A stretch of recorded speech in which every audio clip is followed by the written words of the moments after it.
आप सभी दोस्तों का स्वागत है। और आज के भी क्लासेस आप लोगों के लिए लेके आया है ग्रीन हाउस प्रभाव। बहुत दिक्कत होती है, बहुत समस्याएं होती है, इसको कैसे याद किया जाए, इसका परिभाषा कैसे है, ये इसमें कौन कौन सी गैसें होती हैं, क्या किया जाए, कैसे है। तो आज हम अपने फिगर के माध्यम से, परिभाषा के माध्यम से और इसको याद करने के लिए ट्रिक के माध्यम से सारी चीज़ों के लिए बताएंगे, एक एक चीज़ करके। देखिए परिभाषा जो होती है इसकी, जोसेफ फोरिबर ने 1827 ईस्वी में ग्रीन हाउस प्रभाव की खोज किया था। अब आप लोग जानते होंगे, बहुत पढ़े होंगे, लेकिन ये जानकारी रखना जरूरी है कि जोसेफ फोरिबर ने 1827 ईस्वी में ग्रीन हाउस प्रभाव की क्या किया था, खोज किया था। याद रखिएगा कि ये कैसे होता है, कैसे हमारी पृथ्वी कहाँ पे आई है, ये हमारी पृथ्वी कैसे गर्म हो रही है, कैसे ठंडा हो रहा है। पता चलता है कि हम सब्जी को गर्मी वाली सब्जी हम ठंडे में बो रहे हैं, उग नहीं रहा है। और आगे चल के देखते हैं ढेर सारी सब्जियां आती भी रहती हैं, लेकिन वो लोग क्या करते हैं, ग्रीन हाउस प्रभाव का भी सहारा लेते हैं। सबसे पहले हम लोग चलते हैं, देखिए ये परिभाषा की तरफ है, इसका परिभाषा समझेंगे, फिर आगे फिगर की तरफ समझेंगे, तो एक एक बातें समझ में आ जाएंगी। आप लोगों को याद हो जाना चाहिए, जोसेफ फोरिबर ने 1827 ईस्वी में ग्रीन हाउस प्रभाव की खोज किया था। ग्रीन हाउस प्रभाव का मतलब क्या है, देखिए जब वायुमंडल में मुख्यतः कौन कौन सी गैसें होंगी, कार्बन डाइऑक्साइड। जब वायुमंडल में मुख्यतः कार्बन डाइऑक्साइड व कुछ अन्य गैसें, जैसे मीथेन है, नाइट्रस ऑक्साइड है। अब मीथेन के बारे में जानते हैं, जो हमारा CH4 होता है, ये इसका संकरण पूछा जाता है, इसका संकरण या हाइब्रिडाइजेशन कितना होता है, संकरण sp2 होता है, sp3 होता है। इसका आकार कैसे होता है,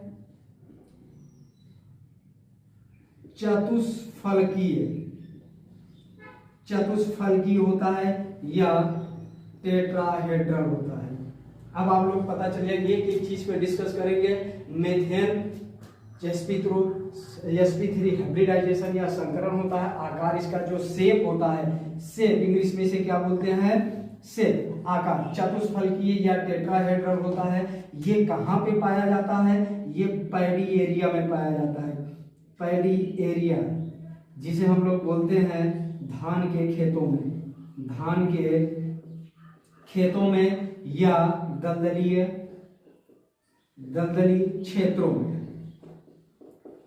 क्षेत्रों में ये बहुतायत के रूप में पाया जाता है। और इसका एक नाम नहीं, कई नाम है, जैसे इसे क्या बोलते हैं, मीथेन बोलते हैं, और इसको क्या बोलते हैं, मार्स गैस बोलते हैं, और इसे फायर डैम्प के नाम से जाना जाता है। किस नाम से जाना जाता है, फायर डैम के पास। लेकिन इसको एक नाम, और ये प्राकृतिक गैसें हैं। कौन सी गैसें हैं, प्राकृतिक गैसें हैं। अब आप लोग समझ में आ गया होगा, जो मीथेन है हमारा, मीथेन क्या है, मीथेन के बारे में जो हमारे वायुमंडल में है, कार्बन डाइऑक्साइड की बात अलग हो गई है, अभी कर रहे हैं। लेकिन इसका संकरण कैसा होता है, sp3 होता है, आकार इसका चतुष्फलकीय होता है, टेट्राहेड्रल होता है, पैडी एरिया या धान के खेतों में पाया जाता है या दलदली क्षेत्रों में। मीथेन का नाम और क्या है पता, ये मीथेन है, मार्स गैस है, फायर डैम है, और प्राकृतिक गैसें हैं। ठीक है, एक बात ये हो गई। दूसरी बात हम लोग जानते हैं, जो कार्बन डाइऑक्साइड है CO2, इसको दो रूपों में पाया जाता है। इसी को क्या बोला जाता है, ठोस कार्बन डाइऑक्साइड,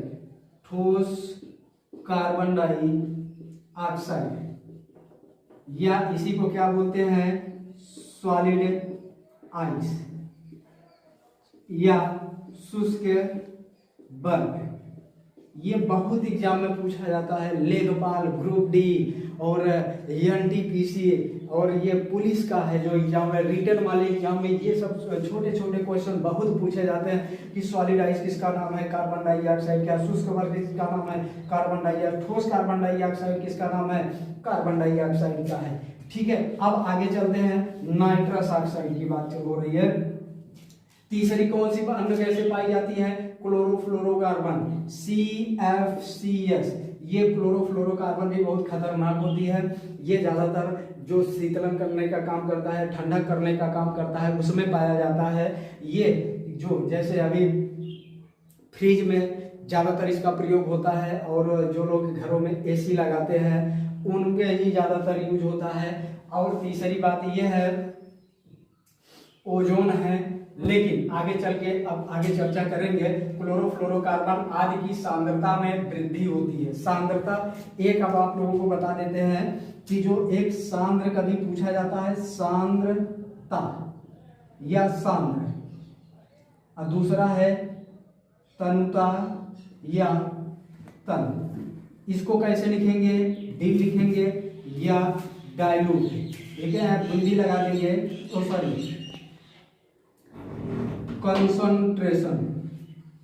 कंसंट्रेशन या COCN, या इसका मतलब क्या है, डाइल्यूट है, या शॉर्ट फॉर्म में क्या लिख सकते हैं, दिल लिख सकते हैं। अब ये दिल मत समझ जाइएगा किसी का दिल है, ये दिल नहीं है, ये शॉर्ट फॉर्म है।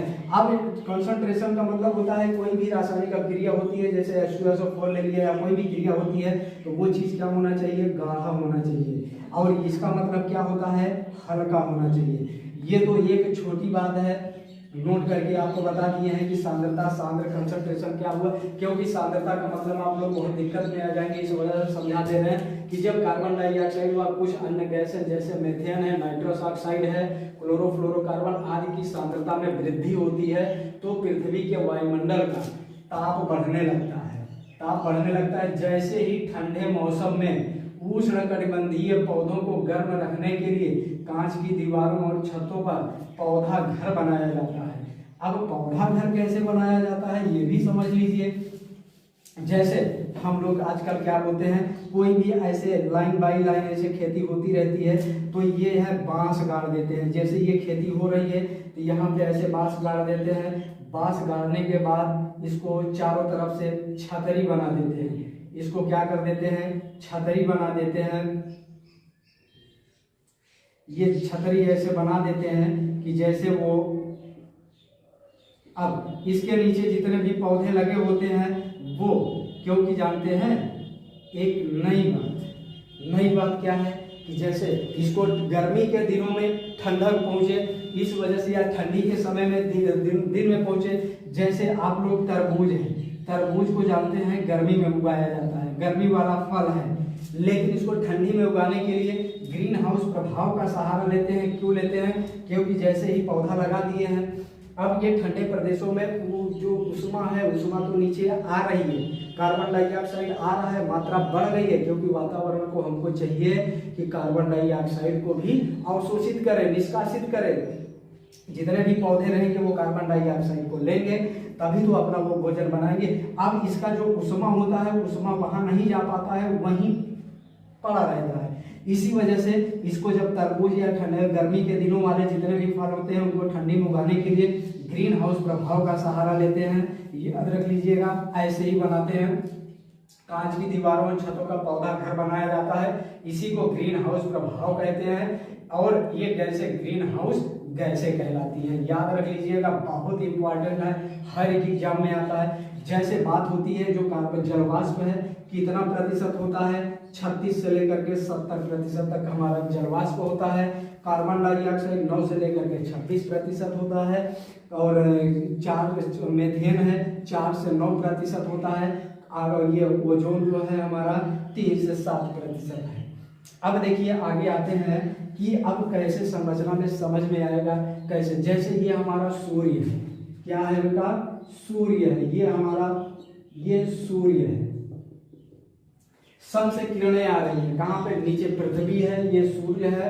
अब सूर्य से किरणें कहाँ पे आ रही है, पृथ्वी पर आ रही है। तो सूर्य जो है आधा 50% सूर्य का जो सनलाइट है, सूर्य की किरणें हैं, जो अल्ट्रावायलेट किरणें हैं, वो 50% वातावरण में खर्च हो जाता है। क्यों वातावरण में खर्च हो जाते हैं, क्योंकि ढेर सारे पेड़ पौधे हैं, अन्य गैसें भी हैं, कौन सी, जैसे जितने भी औद्योगिक क्षेत्र हैं, इंडस्ट्रियल एरिया है, सब उसमें क्या हो जाते हैं, ये खर्च हो जाता है। बचा कितना, 50%, वो भी क्या करने के लिए, पृथ्वी को गर्म करने में खर्च हो जाता है। सोचिए 50% पूरा वातावरण को खर्च करने में लगाता है और ये 50% क्या करता है, पृथ्वी को गर्म करने में चलाता है। बाकी अब आप लोग जानते ही हैं, पृथ्वी में ढेर सारे कण पाए जाते हैं, ढेर सारे कण पाए जाते हैं, जो कि यह जो कण है पृथ्वी के वायुमंडल इन गैसों को आर पार करके पृथ्वी के तल पर क्या करता है, पहुंच जाता है। जैसी भी अब ये प्रकाश की किरणें हैं, ये प्रकाश की किरणें कहाँ पे जा रही है, ये पृथ्वी से टकरा रही है और पृथ्वी के अंदर, पृथ्वी की जो सतह होती है इसके अंदर आ जाती है।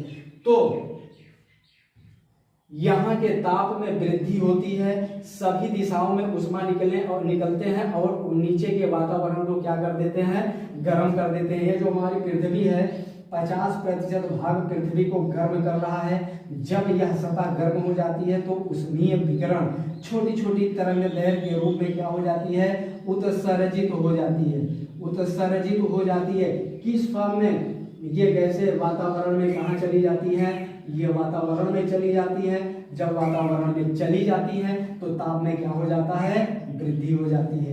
अब ये चारों दिशाओं में उष्मा निकलेंगे और नीचे के वातावरण को क्या कर देंगे, ठंडा कर देंगे। अब जो कण है ये पृथ्वी के वायुमंडल में इन गैसों को क्या कर देता है, आर पार करके तल पर पहुंचता है, जबकि इनमें वाटर भी जल वाष्प होता है, कार्बन डाइऑक्साइड होता है, क्लोरोफ्लोरोकार्बन होता है, नाइट्रस ऑक्साइड, मीथेन, इन गैसों का मिश्रण होता है। इन कणों के द्वारा अवशोषित हो जाती है और इन गैसों के मिश्रण को ही हम लोग क्या बोलते हैं, ग्रीन हाउस प्रभाव कहते हैं।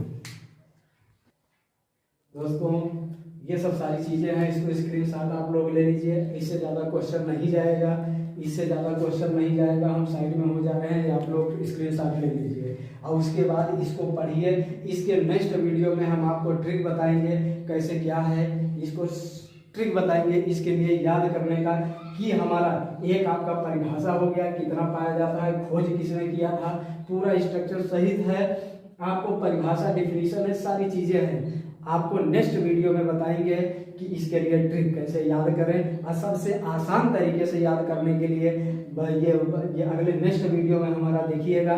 और हमारे चैनल में अगर वीडियो अच्छा लगे तो हमारे चैनल को सब्सक्राइब करिए और आगे अपने दोस्तों को बढ़ाइए, क्योंकि आज का कंपटीशन इतना खतरनाक चला रहा है कि इतना कंपटीशन बढ़ता चला जा रहा है कि जितना भी पढ़ें उतना कम है, जितना भी पढ़ें कम है। और इसके लिए अगर मेहनत कर रहे हैं, क्योंकि आप लोग जानते हैं कि जितना पढ़ेंगे उतना आगे बढ़ेंगे। इसी के साथ हम बंद करते हैं और आगे आप लोग नेक्स्ट वीडियो हमारा जरूर देखिएगा। जय हिंद, जय भारत।